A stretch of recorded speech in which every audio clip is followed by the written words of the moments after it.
سلام مجدد. خب رسیدیم به قسمت سقف BMW سری 6. دوستان نقاش توجه بفرمان، بدنه ماشینا بعضیاشون گالوانیزه است و حتما باید از گالوانیزه، آستر گالوانیزه استفاده بشه، از بتونه مخصوص استفاده بشه که بتونه پوسته نکنه.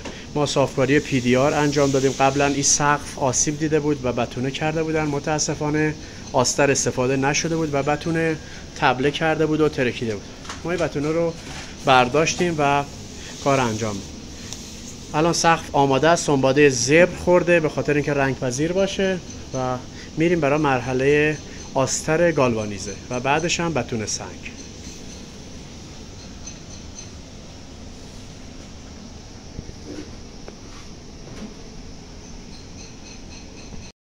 خب دوستان، رسیدیم به مرحله آسترکاری، آستر گالوانیزه.